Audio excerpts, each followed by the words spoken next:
Efésios, capítulo de número 2, versículo de número 8 ao verso 10. Certamente uma mensagem que você que já está acostumado ao Evangelho conhece, mas é bom relembrar. Efésios, capítulo de número 2, verso de número 8 a 10. Porque pela graça sois salvos por meio da fé, e isto não vem de vós, é dom de Deus. Não vem das obras, para que ninguém se orgulhe. Pois somos feitos por Ele, criados em Cristo Jesus, para as boas obras, previamente preparadas por Deus, para que andássemos nelas. Pai bendito, obrigado pela Tua palavra. Pedimos que o Senhor a traduza com poder, com graça e unção, a vida do Teu povo, a nossa vida, a Tua igreja, e nos edifique como povo e igreja do Senhor, em nome de Jesus. Amém. Eu assisti a um documentário certa vez, em que um muçulmano discutia a respeito de fé com um cristão, um missionário cristão. E a crítica que o muçulmano fazia à fé cristã era em relação à Bíblia. Ele afirmava categoricamente que a Bíblia não era digna de crédito, porque, segundo ele, a Bíblia havia sido alterada ao longo do tempo e continha muitas coisas que não se podia dar crédito, muitos erros, e, portanto, não era um livro ao qual se devesse basear a fé. Não vem ao caso que o nosso irmão missionário cristão respondeu, mas no meu caso, ainda que isso fosse verdade, não abalaria em absolutamente nada a minha fé. A gente podia dar N razões e provas pelas quais as Escrituras são dignas de crédito, por meio de muitos achados arqueológicos, manuscritos antigos, em que mostra que a mensagem, o Evangelho, o essencial para a nossa salvação, foi preservado. Mas ainda que eu soubesse que foi alterado, mesmo assim eu acreditaria na palavra, porque aquilo que é essencial para sabermos em relação à nossa redenção, a nossa salvação, está aqui ainda. E é o que nós poderíamos chamar talvez de a equação do Evangelho, que se baseiam em duas revelações. A primeira revelação essencial do Evangelho, que foge a qualquer lógica de religião e de pensamento humano, é que a nossa salvação não se dá pelos méritos humanos, mas a nossa salvação se dá pelos méritos de Jesus. A salvação nossa foi conquistada na cruz por Jesus Cristo e, portanto, ela é de graça, gratuita. Eu ganhei uma vez uma gravata de um irmão. Gravata bonita. Tão bonita que eu só uso em ocasiões especiais. Ganhei também de uma irmã alguns livros em alemão. Um dia eu ainda vou conseguir ler. Mas sabe quanto que aquele irmão me cobrou pela gravata? Sabe quanto a irmã me cobrou pelos livros? Nada. Porque se cobrasse, se eu tivesse que pagar, não seria presente, seria venda. E o que o Paulo está dizendo no versículo de número 8, é que o bem maior que poderíamos receber de Deus, que é a salvação, Deus resolveu nos dar como presente. E presente não se cobra, presente é dado de graça. É o que o Paulo diz no versículo de número 8, porque pela graça sois salvos por meio da fé, e isto não vem de vós, é dom. Dom de Deus. E o que é um dom senão um presente? O que é um dom senão uma dádiva? O que é um dom senão uma graça? Uma graça, um dom, um presente que Deus pagou por nós, por meio do sangue do seu Filho Jesus. Lá na cruz, quando Jesus estava na cruz, Deus demonstrou tanto a sua justiça, quanto o seu amor. Deus demonstrou a sua justiça, porque Deus, como juiz de toda a terra, Ele não poderia deixar impune nenhum pecado. Então não foi uma questão assim, eu passo a mão na cabeça de vocês, o que vocês fizeram não foi tão ruim assim, vamos esquecer isso e vamos caminhar. Não, não foi isso. Lá na cruz, Deus pegou o pecado que cada um cometeu. Deus pegou o pecado de Moisés quando bateu na rocha. Deus pegou ali o pecado de Davi com Batseba.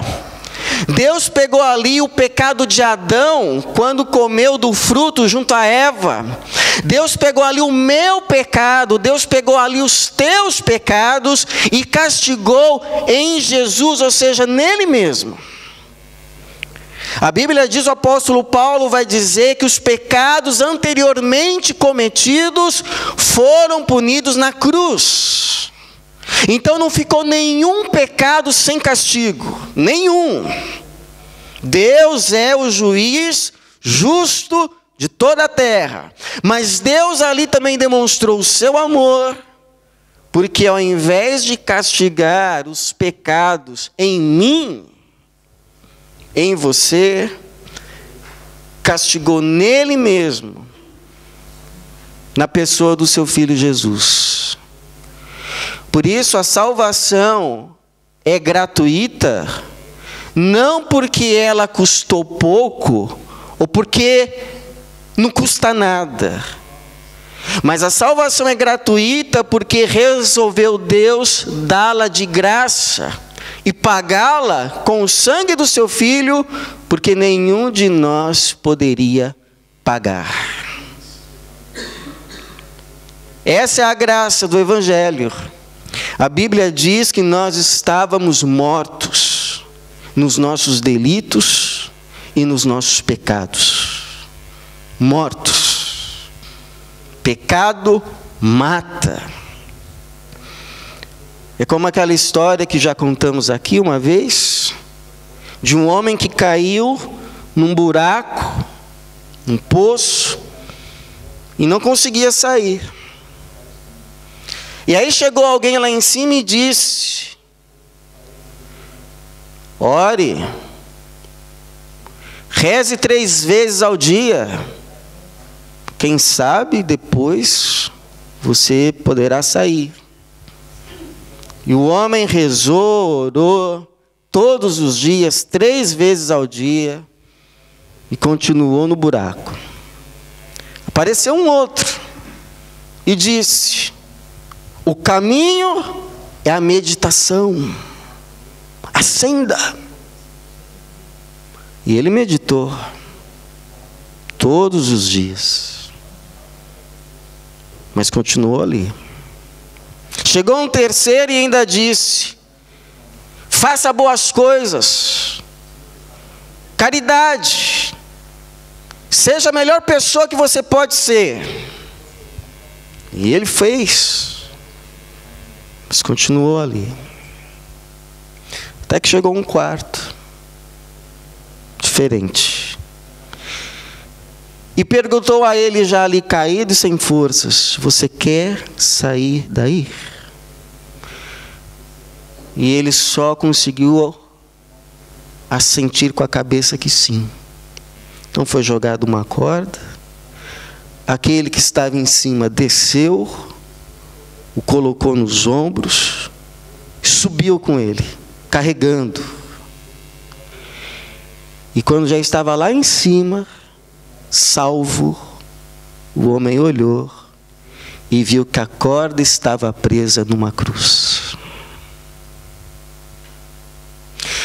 Por isso eu te digo uma coisa: se você reconheceu os teus pecados, em vez de ficar dando desculpa, jogando culpa nos outros, inventando, se você já bateu no peito e disse: eu errei, eu pisei na bola, eu pequei, e se voltou para Deus com fé em Jesus, que lá naquela cruz Ele pagou o seu pecado, eu queria te dizer que não importa qual tenha sido o pecado, foi perdoado por Jesus. Porque não teve pecado lá naquela cruz que Jesus não pagou. Não teve. Não teve. Por isso o próprio Jesus disse que Deus amou o mundo de tal maneira que deu o seu único Filho, para que todo aquele que nele crer não pereça, mas tenha vida eterna. Agora há uma segunda revelação do Evangelho, porque alguém poderia dizer assim: então Deus pagou todos os pecados lá na cruz. Pagou. Está tudo quitado, perdoado? Está. A Bíblia diz que o sacrifício foi único, definitivo. Não é necessário mais sacrifícios de touros, de bodes, de ovelhas. O Cordeiro de Deus que tira o pecado do mundo já veio e ofereceu o seu sangue. Alguém poderia dizer: pastor, mas se alguém ouvir isso, e por ter ouvido isso, se descambar aí na vida dizendo que o pecado já está perdoado e pago, eu diria pelo menos duas coisas. Primeiro, uma pessoa que faz isso é doida, é louca, é insensata. Porque não importa se essa pessoa se declara católica, evangélica, espírita, muçulmana, se ela se descambar para o pecado, ela está caminhando para a morte. E esse pecado vai trazer dor, prejuízo e sofrimento. O salário do pecado é morte. E talvez a maioria de nós já aprendeu isso. Que o pecado é como uma maçã lustrosa por fora, mas podre por dentro. Quem dele come, come de desilusão. Sempre está com fome, porque nunca sacia e dor causa. Segundo, essa pessoa talvez não entendeu o Evangelho, ou sequer teve um encontro com Jesus. Porque se Deus nos transformou por meio do Evangelho, da sua graça, do seu Espírito, de roseira brava, espinheiro, em árvore que dá fruto, como é que vamos continuar ainda dando espinhos? Porque ser salvo não é ser só tirado do inferno e colocado agora no céu. Ser salvo é ser salvo do pecado e ser entregue agora para Deus. É ser tirado da morte e colocado agora na vida. É ser tirado das trevas e andar agora na luz. É ser salvo do velho homem e se tornar agora novo homem. É ser tirado daquela vida de obras mortas e agora ter uma vida de obras vivas. Ser salvo é ser salvo do pecado, porque o pecado mata. A única coisa que pode estragar a sua vida não é acidente, não é perder emprego, não é ficar doente. A única coisa que pode estragar de verdade a sua vida se chama pecado. Por isso, quem é salvo, a última coisa que quer é pecado. Me livra. Guardei a tua palavra no meu coração para não pecar contra ti. E é por isso que o Paulo vai dizer, versículo de número 10, pois fomos feitos por Ele, criados em Cristo Jesus para as boas obras, previamente preparadas por Deus para que andássemos nelas. E esse feitos por Ele, no original, significa, muita gente já falou isso, a palavra é poema, ou seja, poema. Nós somos agora um poema de Deus. Uma obra bem feita de Deus para as boas obras, para as obras vivas. E por quê? Porque as obras não salvam, mas mostra quem é salvo. Lá em Apocalipse, capítulo de número 20, diz que no último dia vão ser abertos os livros, e um dos livros que vai ser aberto vai ser o livro da vida, e diz lá que cada um vai ser julgado pelo que tiver feito, segundo o que estiver escrito no livro, segundo as suas obras. Por quê? Porque são essas obras que mostram se essa pessoa foi redimida em Cristo ou não. Alguém já disse que a árvore se conhece pelo fruto. E segundo, porque obra não salva, mas é a vida do salvo. Porque mostra que Jesus, aquele que andou por aqui, fazendo bem a todos, agora está vivendo em você. Jesus, ele faz uma boa obra em nós, para continuar fazendo as obras dele, por meio de nós. Então essas obras não são nossas. Não é uma questão assim, bom, eu sou salvo, eu sou de Jesus, agora eu tenho que fazer boas obras. Não é isso, porque senão a gente voltou para a religião. Mas é que aquele que viveu nessa terra fazendo o bem a todos, ele agora, por meio do seu Espírito, está em nós. E continua fazendo a sua obra ou as suas obras por meio daqueles que ele chama de sua igreja, o seu corpo. Então é por isso que não temos do que nos gloriar. Nós só temos que olhar para Deus, para Jesus, e dizer assim com humildade: muito obrigado pela obra que o Senhor está fazendo em mim, e pela tua graça, por meio de mim. As obras não são minhas, são dele. Porque Isaías já nos alertou e nos disse que a nossa melhor obra, diante da justiça e santidade de Deus, é trapo de imundície. Então essas obras que no último dia vão ser lidas e abertas no livro, são as obras de Jesus. por meio de nós e que atestam que de fato somos dele. Porque o selo dele, o seu Espírito, está em nós. Então não é uma questão, o que eu tenho que fazer? A questão é, me enche, Espírito de Jesus. Não é uma questão de, eu preciso ser mais paciente com os meus filhos.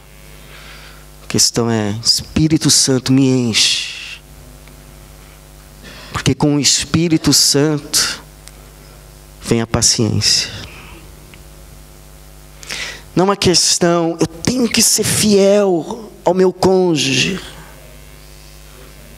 Na verdade é. Mas muito mais vem Espírito de Jesus. Porque junto com o Espírito vem a fidelidade. Não é que eu preciso ser mais amável, mais manso. Na verdade é. Mas muito mais. Me enche, Espírito Santo. Porque junto com o Espírito de Jesus vem a mansidão. Que Paulo vai dizer que são o fruto do Espírito. Igual aquela história. Estava vindo o ônibus e um irmão ia pegar o ônibus. Passou alguém na frente dele correndo, bateu lá na barraquinha de maçãs da menina cega, caíram as maçãs. E aí o irmão olhou aquilo e ficou entre pegar o ônibus ou ajudar a recolher as maçãs. Difícil. Mas recolheu as maçãs. Pronto. Não precisa chorar. As maçãs estão todas aí. Aí ela disse, mas estão todas amassadas, ninguém vai querer comprar. E o irmão, tocado, podia dizer, né, já perdi o ônibus. Mas está aqui, ó. Compro as tuas maçãs. E ela pergunta, você é Jesus? Por isso que Jesus disse, brilha a vossa luz diante dos homens, para que eles vejam as tuas boas obras e glorifiquem o vosso Pai que está nos céus. Talvez o essencial de diferença entre Evangelho de Jesus e religião seja uma equação. Enquanto religião diz obras igual, então salvação, o Evangelho de Jesus diz salvação, entre parênteses, graça, igual obras, que são de Deus, em Deus, mas se manifestam por meio do povo de Deus. Por isso termino com aquilo que Paulo escreveu a Tito, no capítulo 2, de 11 a 14, que diz assim: porque a graça de Deus se manifestou, trazendo salvação a todos os homens, e ensinando-nos para que, renunciando à impiedade e às paixões mundanas, vivamos neste mundo de maneira sóbria, justa e piedosa, aguardando a bendita esperança e o aparecimento da glória do nosso grande Deus e Salvador Jesus Cristo, que se entregou a si mesmo por nós, para nos remir de toda maldade e purificar para si um povo todo seu, consagrado às boas obras. Que assim seja e que Deus, na sua graça, nos abençoe, em nome de Jesus. Amém.